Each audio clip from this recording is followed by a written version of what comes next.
ये अनुपात समानुपात का अगला भाग है और आज हम लोग इसमें पढ़ेंगे। इस भाग में आय व्यय और बचत पर आधारित सवाल देखेंगे कि आय व्यय और बचत पर आधारित सवालों को कैसे लगाया जाता है। इसमें सबसे पहला टाइप हम लोग समझेंगे और टाइप नंबर 1 में देखते हैं पहला सवाल। देखिए, दिया गया है कि ए तथा बी की आय का अनुपात 4:3 है तथा व्यय का अनुपात 3:2 है। यदि प्रत्येक की बचत 300 रुपये हो तो ए की आय बताना है। तो सबसे पहले एक चीज़ यहाँ पर समझ लीजिए, जो आय होता है, किसी का भी जो भी आय होता है, वो जो आय होता है वो किसके बराबर होता है? व्यय। व्यय और प्लस का बचत। जो आय होता है वो व्यय और बचत के क्या होता है? बराबर होता है। जो भी आय होता है वो व्यय और बचत के क्या होता है? बराबर होता है। इसके बाद तो सवाल में दिया है कि ए तथा बी की जो आय है उसका जो रेशियो है, जो उसका जो अनुपात दिया है 4:3 है। तो मान लेंगे कि जो ए की आय है वो कितना है? 4x है और बी की जो आय है वो कितना है? 3x है। तो 3x हो गया, 4x और 3x ए और बी की आय का अनुपात हो गया। अब इसमें और दिया है तथा व्यय का अनुपात 3:2 है और प्रत्येक की बचत 300 रुपया है। प्रत्येक की बचत कितनी है? 300 रुपया।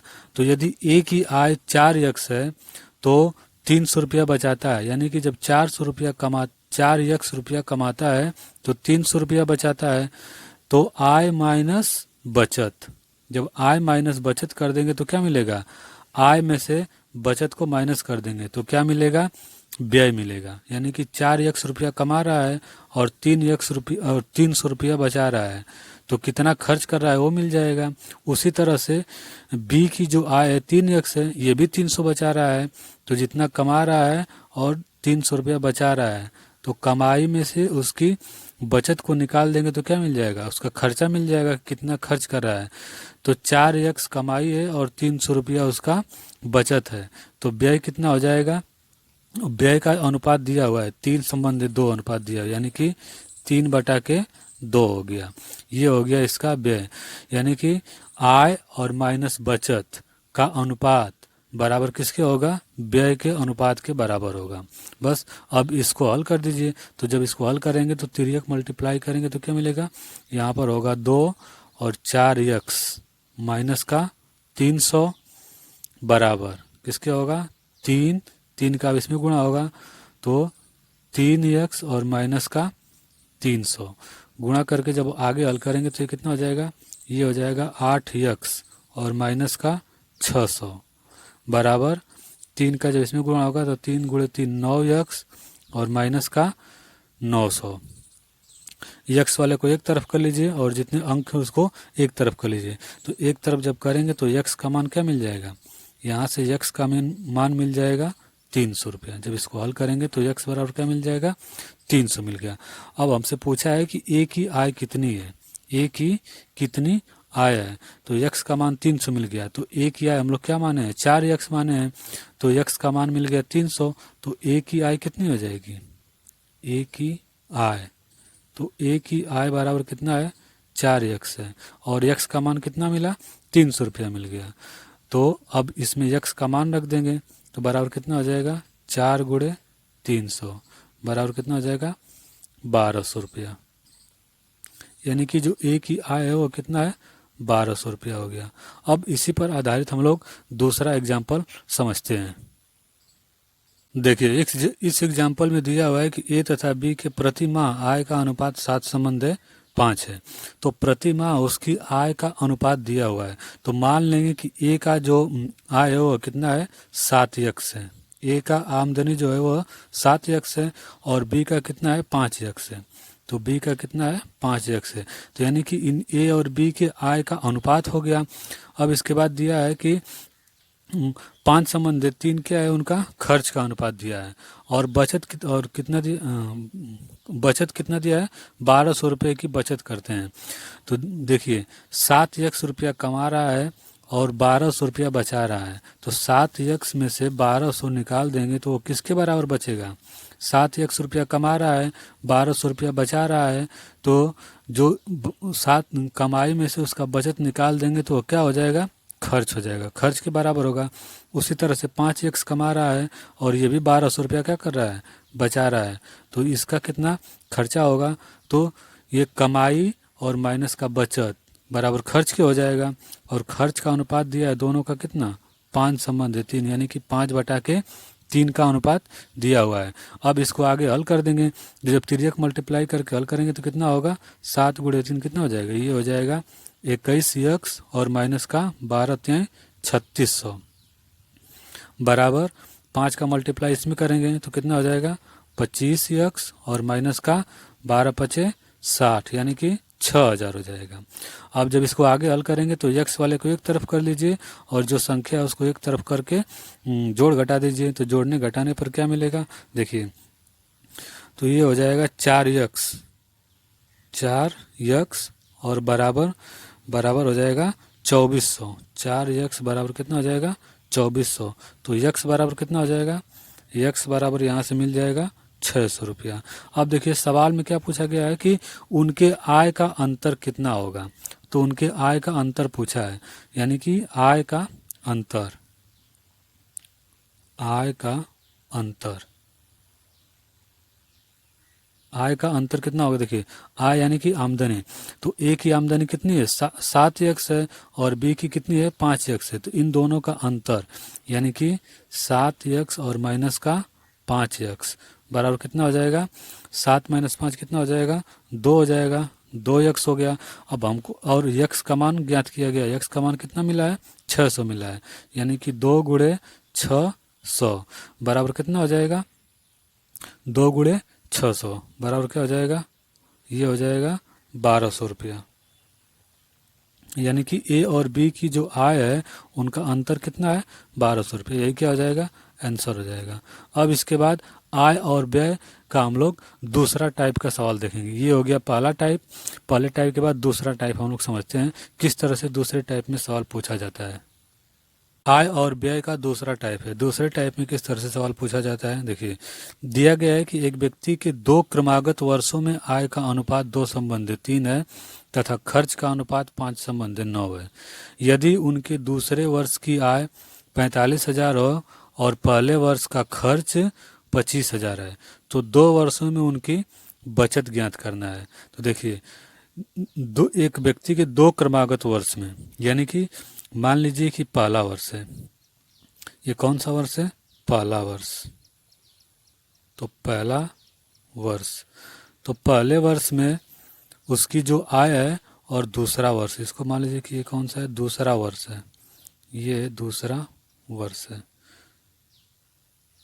पहला वर्ष हो गया, दूसरा वर्ष, 2 क्रमागत वर्ष हो गया। क्रमागत वर्ष का मतलब क्रम से आने वाला वर्ष, जैसे 2020 के बाद 2021, ये दोनों कैसे वर्ष हैं, क्रमागत वर्ष हैं। तो 2 क्रमागत वर्ष में तो पहला वर्ष हो गया और दूसरा वर्ष हो गया, दोनों क्रमागत वर्ष हैं। अब दिया है कि उनकी आय का अनुपात दिया है, आय का अनुपात दिया है, तो आय का अनुपात कितना दिया है, ये है इसकी आय। तो आय का जो अनुपात दिया है वह कितना है, 2:3 कितना है, 2:3 का अनुपात दिया हुआ है। पहले और दूसरे वर्ष में जो आय का अनुपात है वो 2:3 है। इसके बाद क्या दिया है, तथा खर्च का अनुपात 5:9 है, ये आय हो गया और इसको मान लीजिए कि खर्च का अनुपात कितना दिया है, 5:9 दिया है, तो खर्च हो गया 5:9, ये आय और खर्च का अनुपात दिया है।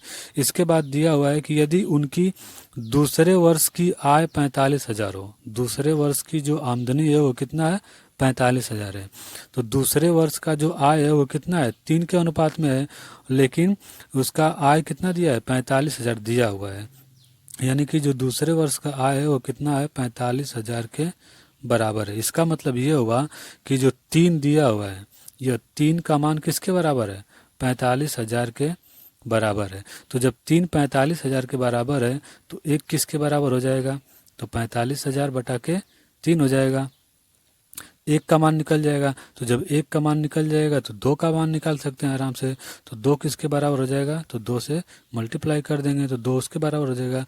तो जब 2 से ये 2 होगा तो 2 से जब मल्टीप्लाई करेंगे तो कितना मिलेगा, 30,000 होगा, यहाँ पर कितना हो जाएगा, 30,000। तो जब 3 45,000 के बराबर है तो 2 किसके बराबर होगा, 30,000 के बराबर हो जाएगा। इस तरह से ये हो जाएगा 30,000 के कितना हो जाएगा, बराबर हो जाएगा। 30,000 हो गया। अब देखिए इसका मतलब कि हम क्या निकालने हैं, पहले वर्ष की भी आय हमको पता हो गया, ये इसको हम लोग क्या किए, ज्ञात कर लिए हैं। उसी तरह से सवाल में आगे दिया हुआ है कि पहले वर्ष का खर्च 25,000 है। पहले वर्ष का खर्च कितना दिया है, 25,000। तो ये पहला वर्ष है और पहले वर्ष का जो खर्च है वो कितना दिया हुआ है, 25,000 दिया हुआ है। तो पहले वर्ष का खर्च कितना है, 25,000 है। तो यानी कि ये 5 की जो मान है वो किसके बराबर है, 25,000 के बराबर है। पहले वर्ष का जो खर्च है वो किसके बराबर है, 25,000 के बराबर है। तो जब पहले वर्ष का खर्च 25,000 रुपया है तो दूसरे वर्ष का खर्च निकाल लेंगे, यानी कि 5 का जो मान है वो किसके बराबर है, 25,000 के बराबर है। 5 की वैल्यू 25,000 के बराबर, तो 1 की वैल्यू निकाल लेंगे और 1 से 9 की वैल्यू निकाल लेंगे। तो 5 से डिवाइड कर देंगे और 9 से क्या करेंगे, मल्टीप्लाई कर देंगे तो 9 का मान मिल जाएगा। तो जब इसको हल करेंगे तो 9 का मान कितना मिलेगा, 45,000 मिल जाएगा। यानी कि 9 की जो वैल्यू है कितनी हो जाएगी, 45,000 हो गया। अब देखिए तो यानी कि पहले वर्ष और दूसरे वर्ष दोनों की आय और खर्च मालूम हो गया। अब हमको पूछा है कि उनकी बचत क्या होगी। तो 30,000 जो पहले वर्ष में क्या कर रहा है, 30,000 का उसका क्या है, 30,000 उसका इनकम है, आय है, और 25,000 उसका क्या है, खर्च है। तो बचत बराबर क्या होता है, बचत बराबर होता है आय बचत। तो बचत बराबर क्या होगा, आय और माइनस का खर्च। तो आय माइनस खर्च किसके बराबर हो जाएगा, बचत के बराबर हो जाएगा। तो ये किसके बराबर हो जाएगा, तो 30,000 और माइनस का 25,000 बराबर कितना हो जाएगा, 5,000 के बराबर हो गया। अब इसके बाद दूसरे वर्ष का खर्च कितना है, दूसरे वर्ष का बचत कितना हो जाएगा, तो 45,000 ये है दूसरे वर्ष का, और 45,000 आय, 45,000 आय है और 45,000 क्या है, खर्च है। तो बचत क्या हुआ, कुछ नहीं, जीरो हो गया बचत। यानी कि कुल टोटल बचत कितना हो जाएगा, कुल बचत हो जाएगा 5,000। 5,000 रुपये की कुल क्या हो जाएगी, बचत हो जाएगी। यही क्या हो जाएगा, 5,000 इसका आंसर हो जाएगा। देखिए ये तीसरा टाइप है। तीसरे टाइप में देखिए किस तरह से सवाल पूछे जाते हैं। जैसे दिया हुआ है कि 3 व्यक्तियों ए, बी तथा सी का कुल वेतन 1,44,000 रुपये है। वे अपने वेतन का क्रमशः 80%, 85% तथा 75% खर्च करते हैं। यदि उनके बचत का अनुपात इतना हो, 8, 9 और 20 का अनुपात हो, तो सी का वेतन कितना होगा। तो सी का वेतन हमको ज्ञात करना है। तो सबसे पहले हम लोग देखिए समझते हैं कि दिया हुआ है ए, बी तथा सी का कुल वेतन दिया हुआ है और उनके वेतन उनके क्या दिया है, बचत का अनुपात दिया है इतना। तो ए, बी और सी देखिए तीन को मान लीजिए कि ए है, बी है और सी। सी क्या है, 3 व्यक्ति, ए, बी और सी 3 व्यक्ति हैं। और क्या दिया हुआ है, दिया हुआ है कि इनके बचत का अनुपात दिया है, यानी कि बचत का अनुपात कितना दिया हुआ है, 8, 9 तथा 20 दिया हुआ है। बचत का अनुपात कितना दिया हुआ है, 8, 9 और 20। ये क्या है, इनके बचत का अनुपात है। इसके बाद दिया हुआ है कि उनके वेतन का क्रमशः इतना परसेंटेज खर्च दिया, मतलब कि जो खर्च दिया हुआ है वो परसेंटेज प्रतिशत में दिया हुआ है।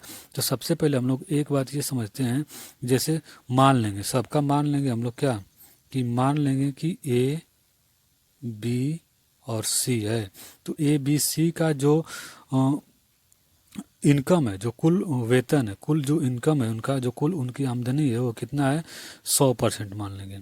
इस तरह से सबका मान लेंगे कि 100% है, ये भी 100% और ये भी कितना है, 100%। यानी कि जो इनका इनकम है, जो इनकी आय है, सबका क्या है, 100% है।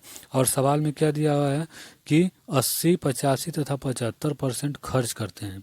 यानी कि इनका जो खर्च दिया हुआ है, खर्च कितना दिया हुआ है, 80, इसके बाद 85 और इसके बाद 75। 80, 85 और 75% क्या करते हैं, खर्च करते हैं। तो इतना कमाते हैं और इतना खर्चा करते हैं, तो बचत कितना हो जाएगा, कोई बता सकता है। 100 रुपया कमा रहा है, 80 रुपया खर्च कर रहा है, तो कितना बचाएगा, 20% बचा रहा है। 20%, ये 15% हो गया और ये 25% हो गया। ये हो गया इसका बचत हो गया। अब इसी के अकॉर्डिंग इसको हम लोग लगाएंगे। देखिए देखिए जब 20% क्या है बचत है, 20% क्या है बचत है, बचत कितना है 20%, तो 20% बचत हो रहा है। और सवाल में जो बचत दिया हुआ है वो अनुपात में कितना दिया हुआ है 8, यानी कि ए अगर 20% बचा रहा है तो वो ए का 20% किसके बराबर है 8 के बराबर है। तो जब 20% 8 के बराबर है तो 1% किसके बराबर हो जाएगा 8/20 के बराबर हो जाएगा। तो जब 1 8/20 के बराबर हो गया तो कितना हमको बताना है, तो किसका मान हमको बताना है, तो 100% किसके बराबर हो जाएगा, 100% किसके बराबर हो जाएगा, तो 100% किसके बराबर हो जाएगा 8/20 गुणे 100 हो जाएगा। बराबर कितना हो जाएगा, बराबर कितना मिल जाएगा, ये मिल जाएगा 40, 40 हो गया। बस इसी तरह से इसको हल करना है। तो यानी कि जो बचत का अनुपात इतना दिया हुआ है, अब इनका इनकम हम लोग निकाल लेंगे, आय निकाल लेंगे। तो आय कितना हो जाएगा, देखिए आय कितना हो, तो इसी तरह से आय निकालेंगे। बचत का जो बचत है वो 8 के बराबर हो गया, ए का जो बचत हो गया 20% वो 8 के बराबर हो जाएगा, तो 100 कितना हो जाएगा 40 के बराबर हो जाएगा। उसी तरह से यानी कि ए का जो आय हो जाएगा वो कितना हो जाएगा 8/20 गुणे 100 बराबर कितना हो जाएगा 40 हो गया। उसी तरह से बी का निकाल लेंगे, तो बी का कितना हो जाएगा 9 बी का कितना है 15% है, तो 15 गुणे 100 बराबर ये कितना हो जाएगा, ये 60 हो जाएगा। उसी तरह से सी का निकालेंगे, तो सी का कितना है 20, तो 20/25 गुणे कितना हो जाएगा 100 बराबर ये कितना हो जाएगा, ये हो जाएगा आपका 80 हो जाएगा। ये हो गया 80, यानी कि बचत का अनुपात इतना है। अब आय मिल गया 40, 60 और 80, इसके अनुपात में इसकी क्या है आमदनी है, इनकम मिल गया। अब हमसे पूछा क्या गया है कि पूछा क्या गया है, सी का वेतन पूछा गया है, तो सी का वेतन कितना होगा, यानी कि सी की कुल आमदनी कितनी होगी। अब देखिए तो और सवाल में दिया है कुल वेतन 1,44,000 है, तो यहाँ पर कुल आय कितना हो जाएगा, कुल आय ये हो जाएगा, कुल आय कितना हो जाएगा, कुल आय बराबर क्या हो जाएगा, देखिए तो कुल आय यानी ए का 40, बी का 60 और सी का 80, यानी कि 40 + 60 और प्लस का 80 बराबर कितना हो जाएगा, ये हो जाएगा 180 के बराबर हो जाएगा। ये कुल आय हो गया। लेकिन सवाल में कुल आय कितना दिया है, कुल वेतन दिया है 1,44,000, यानी कि जो 180 है वो किसके बराबर है 1,44,000 के बराबर है। जो कुल वेतन है 1,44,000, 180 किसके बराबर हो जाएगा 1,44,000 के बराबर हो जाएगा। तो जब 180 1,44,000 के बराबर हो जाएगा तो एक की वैल्यू ज्ञात कर लेंगे। इसके बाद तो एक किसके बराबर हो जाएगा, आसानी से निकाल लेंगे। तो 1,44,000 बटा के 180, एक का मान हो गया। अब हमसे पूछा किसका है, सी का कुल वेतन कितना होगा। तो सी का वेतन कितना है, सी की आय कितना है 80 है, तो एक का मान इतना हो गया, तो 80 का मान निकाल लेंगे यहाँ से। एक का मान इतना हो गया तो 80 का मान निकाल लेंगे। तो 80 का मान कितना हो जाएगा, तो 80 किसके बराबर हो जाएगा 1,44,000 बटा के 180 और गुणते कितना कर देंगे 80 कर देंगे। और जब इसको हल करेंगे तो हल करने पर क्या मिलेगा, तो हल करेंगे तो हल करने पर मिलेगा 64 बराबर कितना मिल जाएगा 64,000 मिल जाएगा। यही क्या हो जाएगा, सी का वेतन हो जाएगा। ये रहा तीसरे टाइप का सवाल। तो तीसरे टाइप में इस तरह से सवाल पूछा जाता है आय बचत और व्यय में। अब इसके बाद इस आय व्यय और बचत में एक और टाइप होता है, उसको हम लोग आगे देखते हैं। देखिए ये चौथा टाइप है। चौथे टाइप में किस तरह से सवाल पूछे जाते हैं, देखिए इसमें दिया हुआ है कि 1 वर्ष पूर्व राम और गोपाल के वेतन का अनुपात 3:4 है। यानी कि 1 वर्ष पूर्व, 1 वर्ष पूर्व की बात हो रही है। ये हो गया राम और ये हो गया गोपाल। तो राम और गोपाल के जो वेतन है, इनके वेतन का जो अनुपात दिया है वो कितना दिया है 3:4 दिया हुआ है। राम और गोपाल के वेतन का अनुपात 3:4 दिया हुआ है। और पिछले वर्ष पिछले वर्ष तथा इस वर्ष में उनके व्यक्तिगत वेतन का अनुपात क्रमशः 4:5 और 2:3 है। यानी कि पिछला वर्ष और इस वर्ष में जो उनके व्यक्तिगत वेतन है, उनके व्यक्तिगत वेतन में वृद्धि और कमी को दर्शाया गया अनुपात दिया है। तो 4 से 5 यानी कि उनके व्यक्तिगत वेतन में क्या हुआ है, वृद्धि हुआ है। 4 से बढ़ के 5 हुआ है और 2 से बढ़ कर के 3 हुआ है। तो जब भी इस तरह के सवाल दिया जाएगा तो क्या करेंगे, जो भी अनुपात दिया है, उनके वेतन का अनुपात दिया है, उसमें क्या करेंगे, मल्टीप्लाई कर देंगे। किससे, जो 4:5 है, पहले वाले का 4:5, उनका व्यक्तिगत वेतन 4:5 है, तो 4:5 में 5/4 यानी कि उल्टे से मल्टीप्लाई कर देंगे। उसी तरह से इसमें भी करेंगे। मल्टीप्लाई किससे करेंगे, तो इसका जो व्यक्तिगत वेतन है वो 2:3 है, यानी कि 3/2 से इसे मल्टीप्लाई कर देंगे। तो जब गुणा करेंगे तो कितना होगा, तो 3 गुणते 5/4 जब वो करेंगे तो कितना होगा, 15/4 हो जाएगा। और ये कितना हो जाएगा, ये 2 से 4 कटेगा तो कितना हो जाएगा, 2 से 4 कटेगा तो 3 दूना के 6 हो जाएगा, यानी कि 6/6 हो जाएगा, सिर्फ 6 होगा। ये 6/1 मान सकते हैं, 6/1 हो गया। अब इनका अनुपात ये हो गया। अब देखिए, तो ये कौन सा मिल गया, ये वर्तमान मिल गया, 1 वर्ष पूर्व वाला हो गया। अब जो उनके व्यक्तिगत वेतन का जो अनुपात है, इस ये इतना अनुपात है, इसका मतलब ये हुआ कि अब ये 1 वर्ष पूर्व के बाद अब ये कितना हो, ये वर्तमान वेतन हो गया। तो वर्तमान वेतन इनका इतना हो गया, ये मान लीजिए कि वर्तमान का हो गया। ये कितना हो गया, वर्तमान का हो गया, वर्तमान हो गया। तो देखिए, तो 15/4 और ये 6/1 है। तो जब ये अनुपात क्या होता है, भिन्न में होता है, तो उसको सरल अनुपात में लिखने का तरीका बताया गया है। ये पहले पार्ट में बता दिया गया है। तो पहले पार्ट में जाकर इसको देख लीजिएगा किस तरह से बदला जाता है। तो जब इसको बदलेंगे सरल अनुपात में तो कितना हो जाएगा, ये हो जाएगा 15 अनुपात कितना हो जाएगा, 24 हो जाएगा। 15:24 हो जाएगा। अब इसको और सिंप्लीफाई कर देंगे, तो सिंप्लीफाई करेंगे तो 3 से कटा देंगे, तो 3×5 कितना हो जाएगा, ये हो जाएगा 3×5 15 और 3×24, 8 बार में कट गया। अब देखिए, अब सवाल में दिया हुआ है कि यदि उनके वर्तमान वेतन का योग, वर्तमान वेतन का योग कितना दिया है, 16,640 दिया हुआ है। तो वर्तमान वेतन का अनुपात कितना है, 5:8 है। यानी कि इसका मतलब ये हुआ कि जो वर्तमान वेतन हो गया, इनका जो वर्तमान वेतन होगा, वर्तमान वेतन का योग कितना हो जाएगा, यानी कि 5 और 8 कितना हो जाएगा, 13 हो जाएगा। 5 और 8 13, और यह 13 का मान किसके बराबर हो जाएगा, 16,640 के बराबर हो जाएगा 13 का मान। इसका मतलब यही हुआ कि जो 13 की वैल्यू है वो 16,640 के बराबर हो जाएगा। अब सवाल में पूछा गया है कि राम का वेतन अब कितना है। तो राम का वेतन कितना होगा, तो राम का वेतन, ये वाला राम का वर्तमान वेतन है, तो 5 राम का वर्तमान वेतन है। तो जब 13 का मान 16,640 के बराबर हो रहा है, तो 1 का मान निकाल लेंगे। तो 1 का मान निकालेंगे तो 1 का मान किसके बराबर हो जाएगा, 16,640/13 हो जाएगा।